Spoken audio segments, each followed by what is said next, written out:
some areas in Mogale City, Krugersdorp, Johannesburg Central, Soweto, and as far off as Rustenburg in the northwest are still without water as City Power continues to grapple with emergency repairs on a feeder board at the Eikenhof pump station. Johannesburg Water is currently giving an update on this. Let's listen in. Acceptable levels. This week, I had a series of meetings with the Johannesburg Water senior leadership, together with councillors from these affected areas.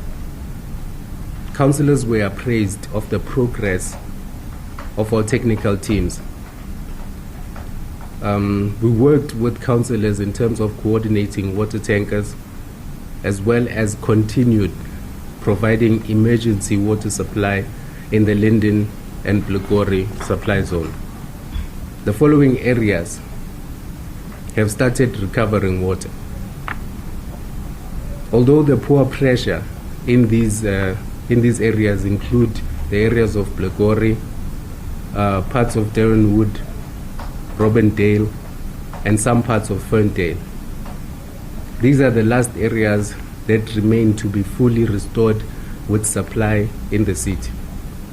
Throughout today and over the weekend, it is projected that more areas will recover as our reservoirs and towers build more capacity and stabilize.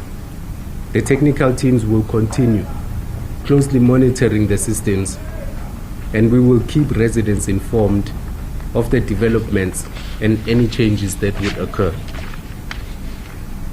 Once more, let me express our sincere apologies to residents for the disruption and frustration that outages have caused. As explained previously, we unfortunately have zero control over natural events such as the lightning strike that affected the Eikenhof power station. We have noted and appreciated the concerns raised by residents on the communication and response efforts to restore supply and implement temporary supply measures in the future. These have been committed to and attended to and acted upon with urgency. Thank you very much once again for giving us this opportunity to be able to report back on this issue that has caused wide devastation in the city of Johannesburg. Allow me at this point to give an opportunity to the Managing Director of Johannesburg Water to give you a report on the progress that our system has achieved. Managing Director. Thank you very much, EM, and good morning. Sorry, can you source it or? Oh. The mic? No. Wait. Source it. Okay.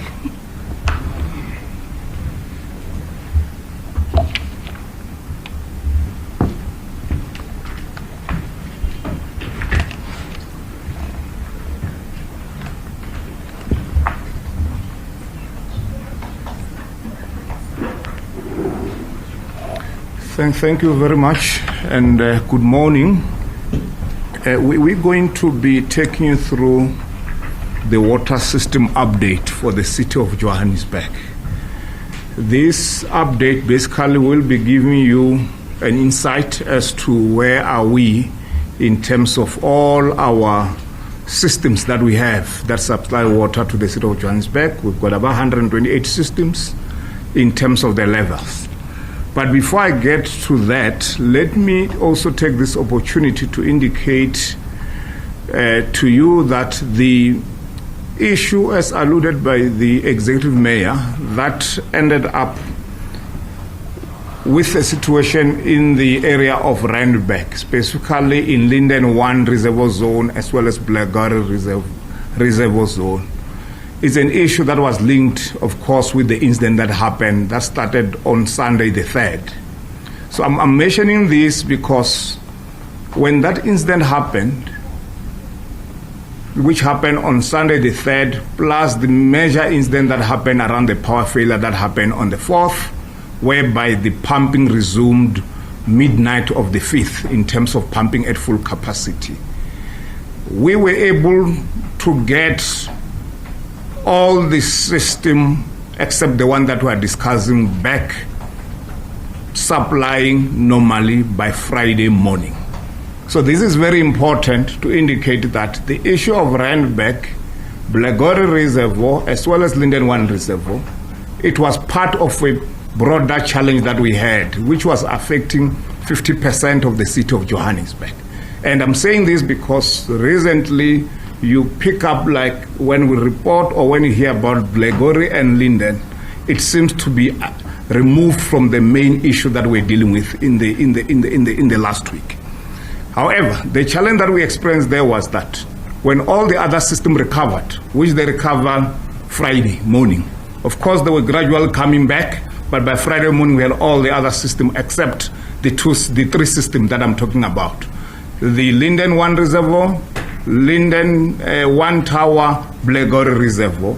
That's when we started over the weekend really looking at the issue around the clock so that we can be able to come to resolving it. And the main issue that we're dealing with there is that those three systems that I've spoken about, they are part of the other three systems. Linden 2 Reservoir, Kensington B Reservoir, and Kensington B Tower. So even though these three systems are part of the another three system, those other three were really coming back, but not coming back the way we expected, simply because the level were not moving up as we would like them to. And the main issue was, mainly the flow. We're not really still yet getting the flow to that system, those six systems, the way it should, simply because this major outage that happened, whereby 50% of our supply system were affected, it takes time for the system to build up. And of course, in that process, a lot of work were done, technical work, which involved flushing the air out of the system, because once you have that system empty, you have the air getting to that system, so that we can be able to progressively build up the pressure. And I can indicate that on Monday, this past Monday, we were really very confident that we are on the right path, simply because the pressure was building up for those particular systems, including the issue of the flow that we required. And of course, there was an incident that was picked up. I'm touching this up front because what I hear recently is that is the valve that was causing no water for the period of 10 days. It is not the valve that was causing no water for the period of almost 10 days. As I've indicated, there was a major outage, which were able to resolve the issue of supply in the main by Friday, but this other system could not recover. More work were done to make sure that we build up pressure to all these six systems, even though the three systems were supplying, but the other three could not really supply. But of course, in the process of doing that work that we're busy with, by Monday, as I said, pressure was getting at the correct level, but of course there was this incident that was picked up on Tuesday morning, a valve that was closed, which was of course rectified straight away. But it is not necessarily the valve that caused the issue of no water for about 10 days. It's the issue that the EM alluded to, which started as a power challenge to our back supplier, Eikenhof pump station. So at this point, I'm going to be handing over to my colleague Logan, who will come through here and just take you through the overall system update. You'll be able to see from that the six systems that we're talking about, they've recovered very well, back almost to normal level. And the important thing also, we thought, rather than giving insight to the six system, let's rather give you update around the overall system of Johannesburg. Thank you very much.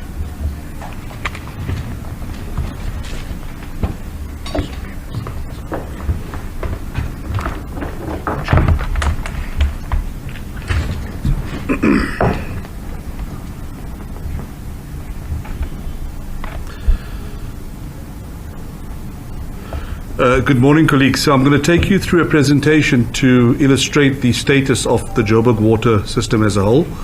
Part of the presentation will also include the affected Randburg reservoirs, which I will demonstrate the current levels and the status of that particular system. So we'll start off with the Eikenhof White Reach system, which is Commando Road. As you may be familiar, the Commando Road is one of our critical meters in the western part of Johannesburg. It feeds our Crosby, Brixton and Hursthill reservoir system. Currently, as it stands, our Crosby reservoir is sitting at 3%. It's on the low end, but still feeding as normal. Our Brixton reservoir is at 68%, so it's actually improving quite nice. And the tower at Brixton is at 81%, relatively full and feeding normal. Our Hursthill 1 and 2 systems is currently at 11 and 15%. There's been an overnight slight improvement on the Hursthill systems, although noting that when a reservoir is as low as these levels, there are areas in the highest part of the supply zone that would experience poor pressures to no water at times, but we mitigate by communicating and putting in water tankers in the affected portions. Quite something interesting to note is that the flows coming in from the Rand water side has been quite impressive over the last 24 hours. We've enjoyed close on 3,000 cubes an hour, which is quite an increase from our previous, 2,000 to 2,500 cubes an hour, which we normally average get. So that's positive that we are getting additional flow from the Rand water system. In terms of the Klipriviersberg Rand water system, that it predominantly feeds the South Hills Tower and the Alexander Park Reservoir in the eastern side of Johannesburg. The South Hills Tower, as at this morning, is at 55%, which is a good capacity. Remember, the tower fills up, it drops and fills up again, so it is a cycling system, but it's good levels. The Alexander Park is currently at 34%. So the Alexander Park Reservoir feeds the eastern part of Johannesburg, namely your Bertram's upper portion of Kensington B and Bez Valley. Due to the high demand on this system, because this system has a very high demand, if you look at the profile of that area, we resort to closing the outlets of this reservoir nightly between 8 and open at 4.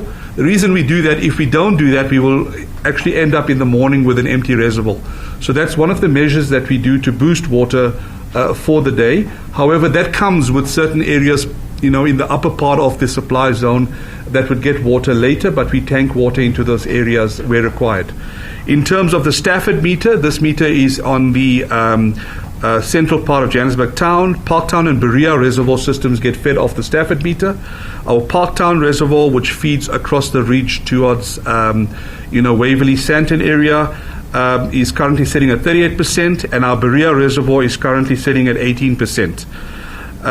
There are portions fed off the Berea reservoir, noting the levels of 18%, that do experience supply challenges in terms of poor pressures and upper portions at times when the demand is high, especially in hot weather conditions, of no waters, but we are trucking in waters through our water tanking when required. Moving on, our Midrand system, this predominantly is the southern Johannesburg system. The Soweto region predominantly gets supplied off this particular system in Midrand, as well as our Crown Gardens Eagle's Nest system comes off the same supply. Noting the levels, our Crown Gardens is sitting at a good level of 72%, which is quite impressive. Followed by Eagle's Nest, which has picked up considerably over the last day or two. It's currently at 77%. The Chihuahua Reservoir going into the Soweto system is currently 29%, followed by 51% on our Diepkloof Reservoir system. Further western part, we got the Doornkop West Reservoir at 34%, and our Meadowlands Reservoir at 41%. Power Park, we're enjoying some good levels on our Power Park Reservoir, which is currently at 75%. I must add that this system that we feed out in the southern part of Johannesburg is under strain. The demand is relatively high. This is where our high demand comes in. It's not just hot weather conditions, but the densification of the area, and also other factors in terms of leakage rates, etc., means there's high demands on this particular system, which we manage through throttling reservoirs and restricting flow at times so that we can balance our systems. Going further onto the Santon side, which is north, it's fed off the Palmit system. The Limborough Park reservoirs, currently at 32%, and Marlborough is at 39%. We've had, some drop in levels in the overall Santon system over the last day and a half. The reason was that, we had to balance our systems to make sure that we had, proper water distribution into our Randburg system specifically. These systems have interchangeability in that you can interconnect or you can shift water from one system to the other. We do that at times to balance our systems. The Morningside Reservoir is currently at 43%, followed by 56% on our Bryanston Reservoir. The tower has picked up quite nice over the last, 24 hours or so. The Lowville Reservoir system, which sits in the highest point in the supply zone, went quite low over the last 2 days, but we've recovered it quite decently overnight. It's currently sitting at a combined capacity of 37% and rising. We should recover fully over the next 2 days. And the Lowville Tower, which was empty at one stage or near empty, is now currently 77% and feeding the areas as normal. In terms of our Midrand systems have largely remained uninterrupted or unhindered by this particular issues that we've been having. They're doing quite well at the moment, although some of these systems, especially around President Park, etc., and Diepsloot, have high demands, which we try to manage. Those areas are very dense, and there are high leakage rates, which we try and manage by restricting flow into these high demand areas at times to build capacity. The Development Bank Reservoir is at 87%, followed by our Diepsloot Reservoir at 56%, which is at reasonable levels. Our Eland is at 73%, followed by our Grand Central Reservoir at 70%, which is quite impressive for this time of day. Our President Park Reservoir, you'll notice a pattern of slightly lowish levels. It's currently at 42%, but acceptable for this time of day. This reservoir predominantly supplies the Greater Ivory Park. Robbie Ridge is at 53%, and our Randkiesfontein is quite stable at 55%. So all in all, the Midrand reservoirs are doing, quite reasonably well at this part of the day. Let's go over to the White Ridge system. This is the system which basically feeds our Randburg-Roodepoort area. And as you know, those reservoirs that are shaded in yellow are the ones that were predominantly affected over the last few days with this particular issue that we've been having. But safe to say, we've enjoyed some very good recoveries on those affected reservoirs in the last 24 hours. Our Linden Reservoir, which was basically empty for a few days, is now currently, as at this morning, sitting at 79% and rising, which is impressive. Our Linden 1 Tower is currently at 85%, which is at a very good level and feeding normal. Our Linden 2 Reservoir is currently rising at 59%, which is good. The Kensington B Reservoir has been fairly stable at 70%, and it's maintaining that level, which is good. The Kensington B Tower, we had some, we had to manipulate our systems in order to boost the Linden systems over the last few days, but currently it's recovered very nice overnight and feeding normal at 76%. The Heldercrane Reservoir and Tower is at 59 and 62%, which is acceptable. Followed by Constantia Tower, which is feeding normal at 72%. Our Horizon Tower and Waterval Tower, which draws off directly from the Rand Water Main, is actually sitting very nice. It's currently at 67 and 69% respectively. And our Blegari Reservoir, which has been empty for a period of days, is now at 65% and improving, which is impressive. There are fragmented areas fed off or within the Blegari Reservoir distribution network that are currently experiencing poor pressures. It's mainly due to airlocks. It's also mainly due to the fact that we have been filling up the Blegari Reservoir. We expect it to stabilize during the course of today, after which those poor pressures experienced in the upper part of Blegari will normalize. The other systems, further west on the Robertville is at 50%, which is good. Our Honeydew Reservoir is currently sitting at 12%. Honeydew Reservoir also feeds towards the Cosmo City Reservoir direction. There are high demands in this area, but we are trying to manage that by restricting outflows at times, especially at night, to build up capacity for the day. The Witburgie Reservoir is doing well at 64%, followed by Boschkop, which is at 65%. It's enjoying some good stable levels on the western side of Johannesburg. The Randpark Ridge is sitting at an impressive level of 78%, which is very good. And the Cosmos City Reservoir, which is interlinked with the Honeydew, is at 28%, but stable at this point in time. Colleagues, I just want to bring your attention to the overall system input volume on the graph that you see on the screen. The reason I'm demonstrating this is to show you that the demand has been increasing on the Joburg water system, and that demand needs to be reduced. Currently, we should be, well, predominantly we should be sitting at about 1,550. Currently, we're sitting at roughly close to 1,800. And that's a bit of a concern. So in terms of our overall consumption, it needs to come down. Now, one of the issues one can say is attributing to the hot weather conditions, but it's not only the hot weather conditions. You know, there's leakage rates, there's, you know, densification in these areas. Areas are growing, you know, infrastructure is also old that needs a bit of TLC and upgrades, and all of those initiatives in terms of reducing the high demand, not just physical losses, not just reservoirs that are leaking or pipelines that are leaking, but in terms of consumption patterns of communities needs to come down so we can better manage our system. If we reduce that overall consumption, it means that we have spare capacity or more capacity in our reservoirs. So whenever we have these interruptions, we have a buffer zone. We are not immediately running empty. That's how we are intending to reduce it through our water management or water demand management strategies that we have in place, together with our pipe replacements and leaking reservoir upgrades. So colleagues, I will stop there. That's basically the profile of the system status. Just to summarize, the systems that were predominantly impacted, especially on the Randburg side, have recovered very well. Like I said, the Blairgowrie system is recovering well. We expect it to, within the 24 hours, to normalize to top water levels. There are fragmented areas that do have poor pressures to low water at times. It's mostly due to airlocks, and we have teams on the ground bleeding air and normalizing the systems. Thank you. Thank you so much, Logan. We will now open for questions. You can just raise your hand and then introduce yourself and the media house you represent. Nozimdombi, Heidi, your hand goes up. Yeah. Heidi and then the gentleman. Yes. Thank you. Thank you very much. My name is Nozimdombi. I just wanted to ask a few questions of Mayor, thank you very much for your message. I thought it was quite empathetic and it hit all the right notes, which is great.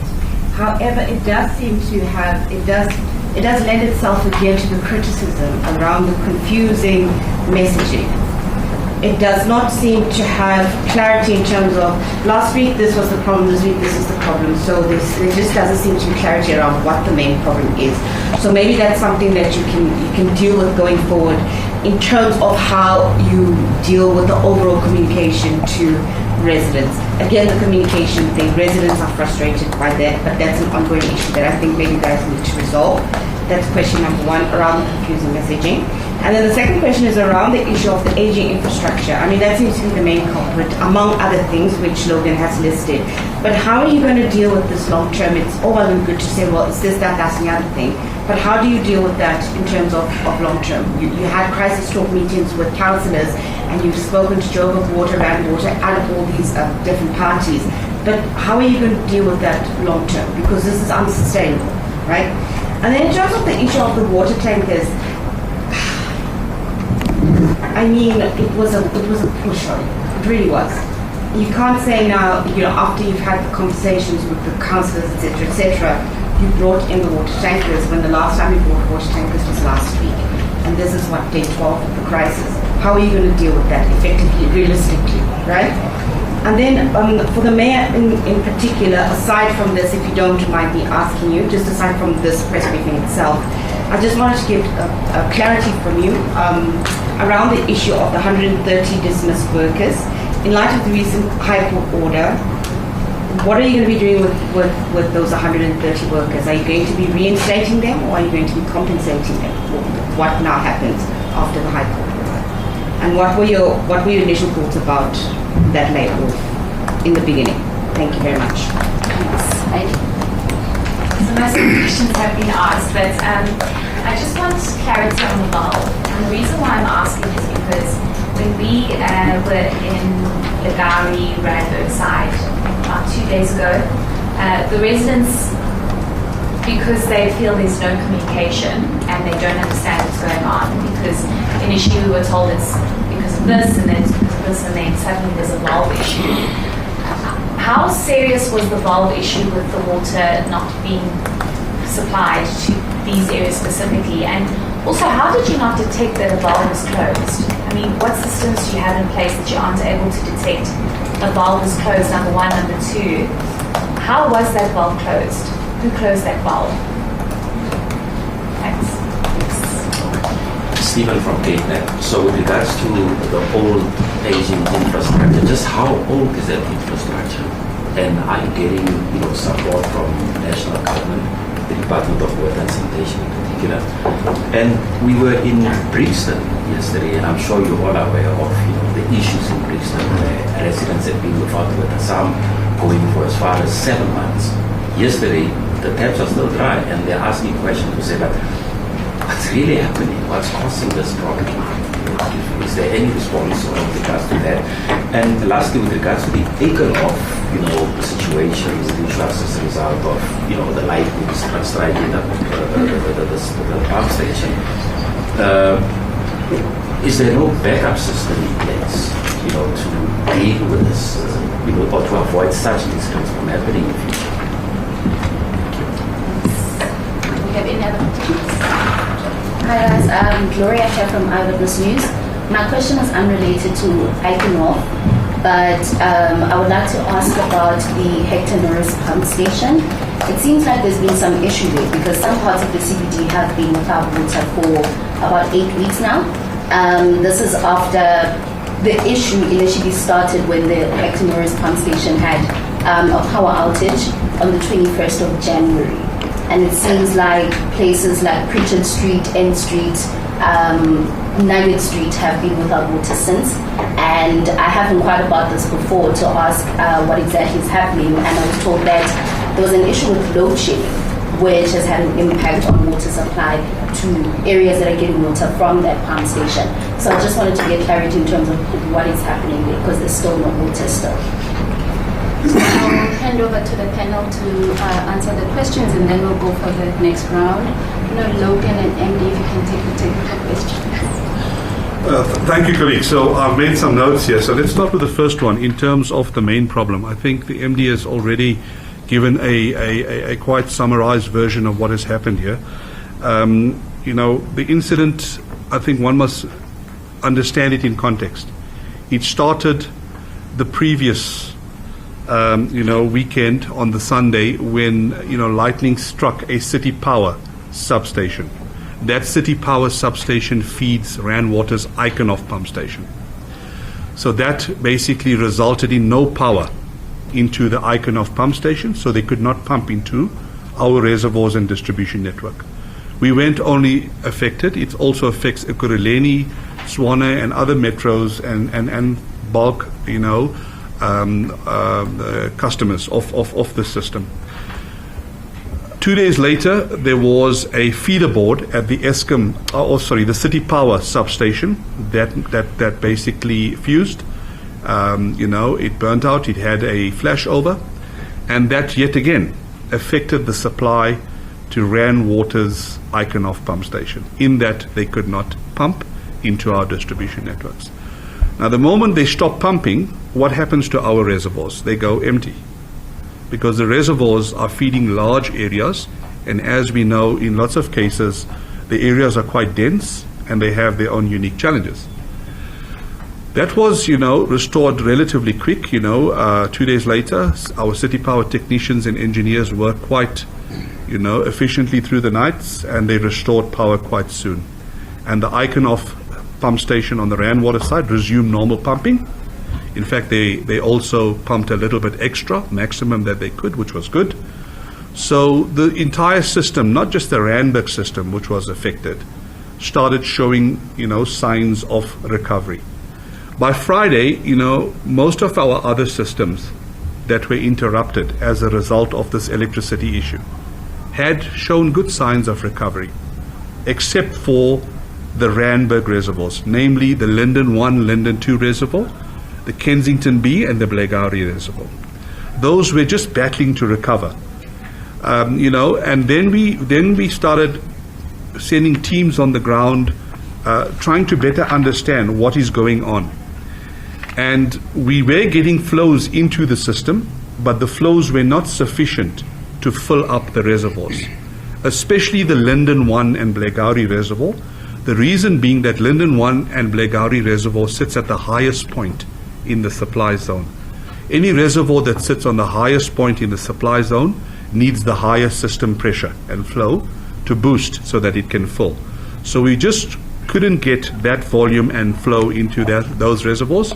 As a result, we struggled to get those flows. We had to physically walk the line, myself included, check valves, check pressures. On Monday, thereabout, we traced it back to the incoming supply into that system. It's quite a complex system that comes from the Waterval side in Bergbron. We did pick up that the flows were not normal by checking pressures and tracing it all the way back to there. We obviously, engaged with our partner, Rand Water, and, for assistance. We checked the lines, bled air, and we realized after that after doing those operations, bleeding air and checking valves and making sure that everything was in its right state, we were getting additional flow into the system, which seemed positive. But subsequent to that, the flows that we were enjoying all of a sudden reduced quite drastically. It wasn't that it was zero flow, it reduced quite drastically. And then we went back through the same process, met with our colleagues from the supply side, and it was found that there was a valve, that's a main valve, that feeds the system. It's quite a large valve that feeds the system, and that valve, for some other reason, was found to be in a not fully open state.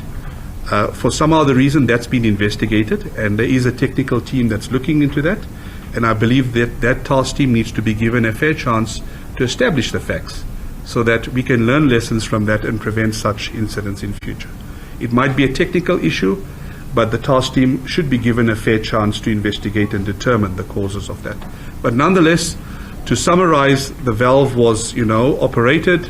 We have maximum flow into the system since then, that's since Wednesday, and that's where we are at the moment. Our systems have normalized. So I think things have been taken out of context in certain cases, snippets that have been taken out of context, and that is why it's important that we understand the bigger picture from start to finish. So the closed valve did not essentially contribute to this whole last 2 weeks issue.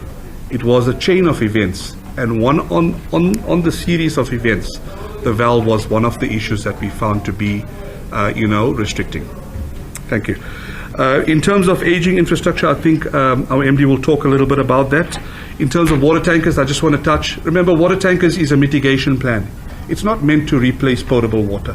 It's not meant to replace your tap water in your house and so forth in your system. It's a stopgap measure when the potable system has interruptions. It's not possible to send a water tanker to each and every house. We try and locate them as convenient as possible, where people can access them. The challenge we face is that when the trucks go, sometimes they take longer because more people come and decant. Other times they're quicker. So it's not always that people are able to access it at a particular point in time. Sometimes they might miss it. Sometimes the truck gets emptied before it's intended to complete its task, and then it has to go back to the filling point, fill up, and that causes delays. But we do acknowledge, we need to improve on water tanking. We need to make sure that we have more capacity in that. That's a lesson that we've learned already, and that's something that we are looking at to improve going forward. I've clarified the valve, Heidi. In terms of the Brixton Crosby system, the Brixton Crosby Herschel system is off the commando. It's not a issue that's been triggered because of this particular issue we had in Randburg. Let me clarify that. It's an historical issue. The demand in that system is very high. The area is very dense. The areas that this system feeds has a lot of accommodation, student accommodation. Previously you had a house, a 3-bedroom house. That house has been demolished and flats have been built to accommodate, multiple dwelling units. And it's basically, in the tough economic conditions, people supplement their income through rental, and that's what's put strain on that. But we have a plan in place. You would notice that the construction of the Brixton pump station and tower is currently underway. There's also plans to augment the pipeline from the Commando source end from Randwater into our reservoir system. There's also plans underway at the moment. We have to upgrade the Crosby pump station to bring more volume into the Brixton system. So all of these initiatives need to happen to stabilize the system. It doesn't happen overnight. It's quite intense upgrades. It costs a lot of money, a lot of resources, and we are working on improving that system. In terms of the backup from Eikenhof, I think City Power did, in their previous media briefing, allude to that. Ideally, they want to bring in a ring feed. A ring feed means 2 points of supply into Eikenhof, so that if one supply fails, the other one is your backup. There has been some engagements with Randwater. That's quite an advanced stage, because where they want to put the substation from the City Power side, there's a big pipeline that needs to be relocated. Once that pipeline is relocated, it will allow our City Power engineers to construct that substation and bring in a ring feed as a backup supply to Eikenhof. In terms of Hector Norris, yes, correctly so, ma'am. It has been affected not just by load shedding. I think people think power failure is just load shedding. There's been power failures as well, physically, where there's been trip outs. We must remember the position of Hector Norris pump station is sitting on the border of Santa Rama and Rosettenville.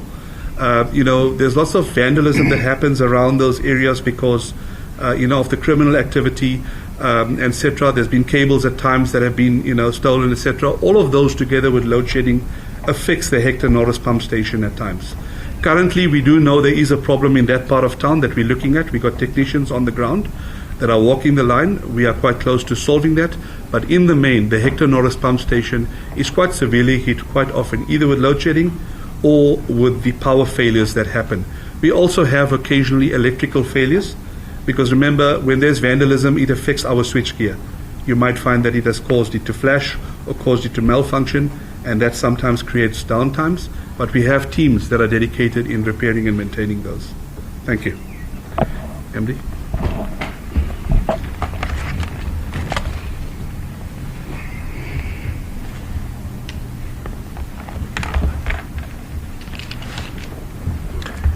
Thank you.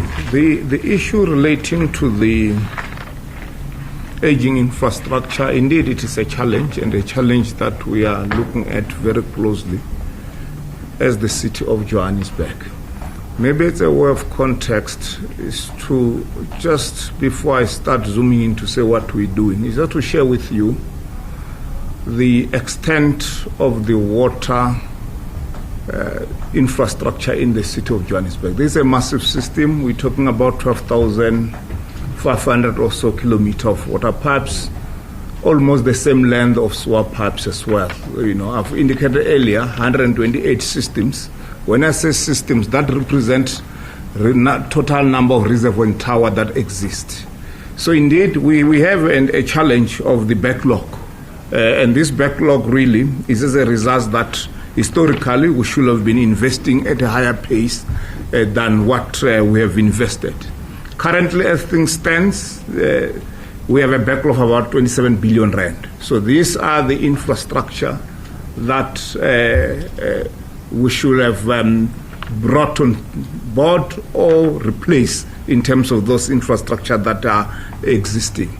So if you look at on annual basis. All right, so we invest. Those are live visuals coming to you from Johannesburg. Joburg Water giving that much needed update around the widespread outages, the number of suburbs still affected by the ongoing cuts or disruptions to supply. Joburg Water, on the whole, has given a very detailed update, but speaking of the situation improving, hopefully in the coming days.